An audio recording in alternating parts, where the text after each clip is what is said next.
ಅಧಿಕಾರಿಗಳ ನಿರ್ಲಕ್ಷ್ಯದಿಂದ ಅತ್ತ ಗೃಹಲಕ್ಷ್ಮಿ ಹಣವೂ ಇಲ್ಲ, ಇತ್ತ ವೃದ್ಧಾಪ್ಯ ವೇತನವೂ ಇಲ್ಲದೆ ಹುಚ್ಚಮ್ಮ ಎನ್ನೋ ಅಯೋವೃದ್ಧೆ ಮತ್ತು ಅನ್ನಕ್ಕಾಗಿ ಅಲೆಯುವಂತಾಗಿದೆ. ತಾಲೂಕಿನ ಹೊನ್ನವಳ್ಳಿ ಹೋಬಳಿ ಹಾಲ್ಕುರಿಕೆ ಗ್ರಾಮದ ವಾಸಿ ಸುಮಾರು 80 ವರ್ಷ ವಯಸ್ಸಿನ ವೃದ್ಧೆ ಹುಚ್ಚಮ್ಮ ಅಂಗವಿಕಲೆ.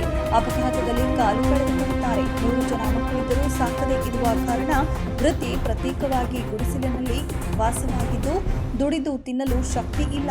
ಮಕ್ಕಳ ಆಸರೆಯೂ ಕೂಡ ಇಲ್ಲದೆ ಬದುಕು ಸಾಗಿಸುವ ಹುಚ್ಚಮ್ಮ ಬಿನ್ ದುರ್ಗಯ್ಯ ಅನ್ನಭಾಗ್ಯ ಪಡಿತರ ಧಾನ್ಯದಿಂದ ಜೀವನ ಸಾಗಿಸುತ್ತಿದ್ದಾರೆ. ಆದರೆ ಅಧಿಕಾರಿಗಳ ಎಡವಟ್ಟಿನಿಂದ ಕಳೆದ 1 ವರ್ಷದಿಂದ ವೃದ್ಧಾಪ್ಯ ವೇತನ ಹಾಗೂ ಸರ್ಕಾರದ ಗೃಹಲಕ್ಷ್ಮಿ ಯೋಜನೆ ಹಣ ಸಿಗದೆ ಪರದಾಡುವಂತಾಗಿದೆ.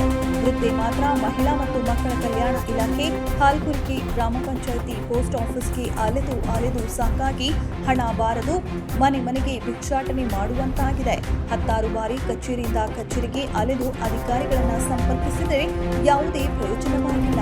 ಹಣ ಬಂದಿದೆಯಾ ಎಂದು ಅಂಚೆ ಕಚೇರಿಗೆ ಹೋದರೆ ಮಾನವೀಯತೆ ಮರೆತ ಅಂಚೆ ಕಚೇರಿ ಸಿಬ್ಬಂದಿ ಕಚೇರಿಯಿಂದ ಆಚೆ ಕಳುಹಿಸಿ ಅಮಾನವೀಯವಾಗಿ ವರ್ತಿಸುತ್ತಾರೆ.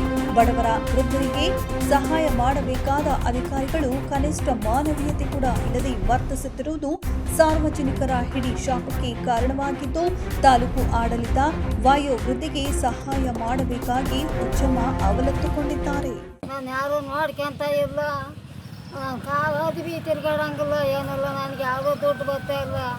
ನನಗೆ ರೇಷನ್ಗೆ ಒಟ್ಟಿಗೆ ಏನೋ ನನಗೆ ದಡ ಬಂದಾಗೈತೆ ನನಗೆ ದುಡ್ಡು ಬರ್ದಂಗೆ ಮಾಡಲೇಬೇಕು. ಬರ್ದಂಗೆ ಆಗೈತೆ. ನನಗೆ ತಿರ್ತಿರಿ ಸಾಕೈತೆ. ಮೇಡಮ್ ಸ್ವಾಮಿ ಏನು ಮಾಡಿ ಬರಲೇಬೇಕು ಸ್ವಾಮಿ. ಗಾಳಿ ಬೀಳ್ತೀವಿ ಬರೋಂಗೆ ಮಾಡ್ರಪ್ಪ. ಮನೆ ಮಾಡೋಂಗಿಲ್ಲ, ಅದಿವಿ ಕಾಲು ಆಗಲ್ಲ. ನಾನು ಯಾರು ನೋಡಲ್ಲ ಸ್ವಾಮಿ. ನನಗೆ ದುಡ್ಡು ಬರೋಂಗೆ ಮಾಡ್ಬೇಕು. ನನಗೆ ಬರ್ದಂಗೆ ಆಗೈತೆ.